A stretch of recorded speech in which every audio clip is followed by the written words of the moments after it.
எடப்பாடி பழனிசாமியாக இல்லாமல் எட்டப்பராக மாறியது ஏன்? பாரதிய ஜனதா கட்சியோட கூட்டணி கிடையவே கிடையாது என்றார். இதையெல்லாம் சொன்னவர் எடப்பாடி பழனிசாமி. இவ்வளவும் சொல்லிட்டு இப்பொழுது திடீரென்று நாக்கு மாறுகிறதே ஏன் என்று தெரியவில்லை. அமித்ஷா பேட்டி கொடுக்கிறார். எடப்பாடி பழனிசாமி பிள்ளையார் போல அமர்ந்திருக்கிறார், வாய் திறக்கவில்லை. சிரிக்க கூட இல்லை, நல்லா சிரிப்பார். அவர் சிரிச்சா எல்லா பொருளுமே நல்லா வெளியே தெரியும். எடப்பாடி பழனிசாமியா எட்டப்பர் பழனிசாமியா? எட்டப்பர்களுக்கு எந்த காலத்திலும் மன்னிப்பு கிடையாது.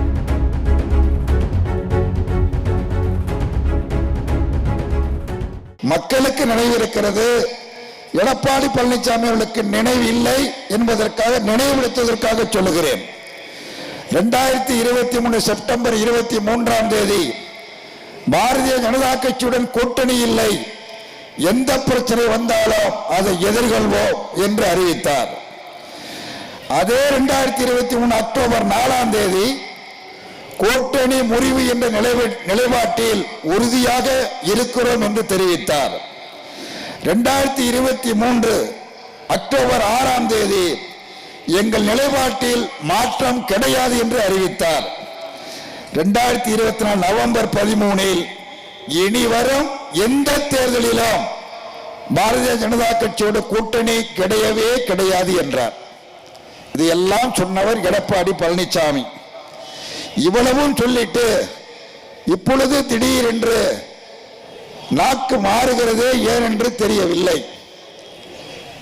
பாஜக உறவு இல்லை என்று சொன்னார், எந்த கூட்டணி இல்லை என்று சொன்னார். திடீரென 25 மார்ச் 25 டெல்லிக்கு சென்றார். பத்திரிகையாளர்கள் கேட்டார்கள், எங்கே வந்திருக்கிறீர்கள் என்று கேட்டார்கள்.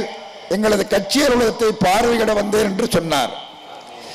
பிறகு 8 மணிக்கு பார்த்தால் உள்துறை அமைச்சர் அமித்ஷாவை சந்திக்கிறார். அவர் தங்கமணி மற்ற மணி எல்லாம் சேர்ந்து தங்கி, வேலுமணி, தம்பிதுரை, சண்முகம் இவர்கள் எல்லாம் சேர்ந்து சந்திக்கிறார்கள்.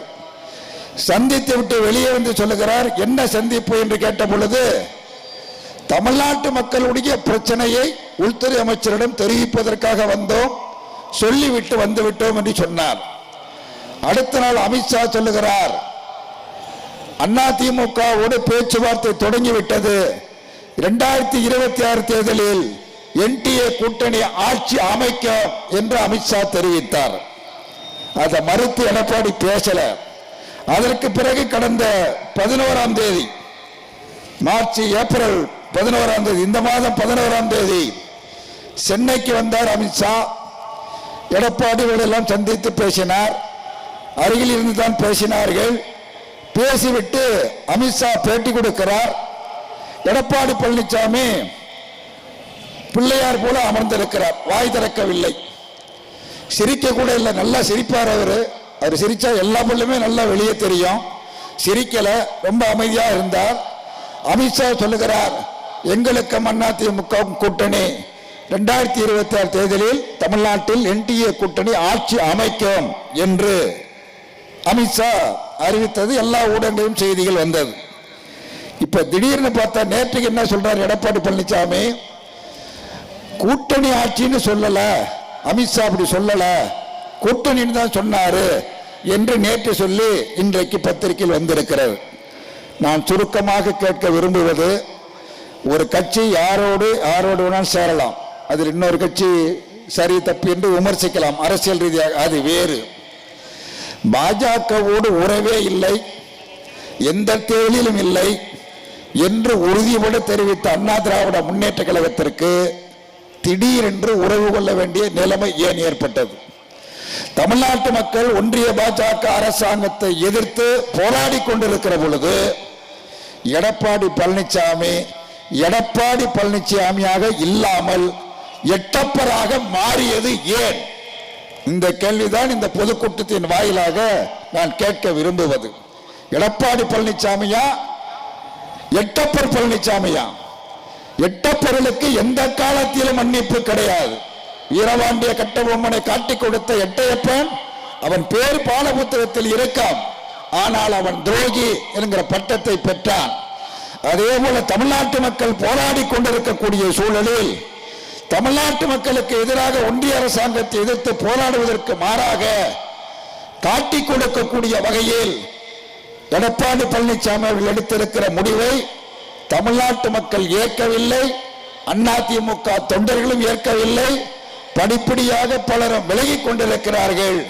நீங்கள் எத்தனை பேரோடு சேர்ந்து வந்தாலும் சரி, தமிழ்நாட்டில் வரப்போகிற சட்டப்பேரவை தேர்தலில் 2026 தேர்தலில்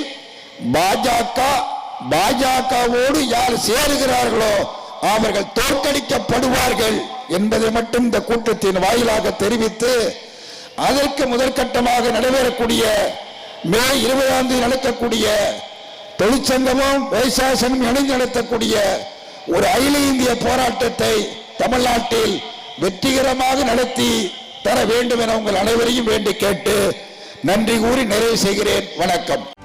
செய்திகளை உடனுக்குடனும் துல்லியமாகவும் தெரிந்து கொள்ள சப்ஸ்கிரைப் பண்ணுங்க.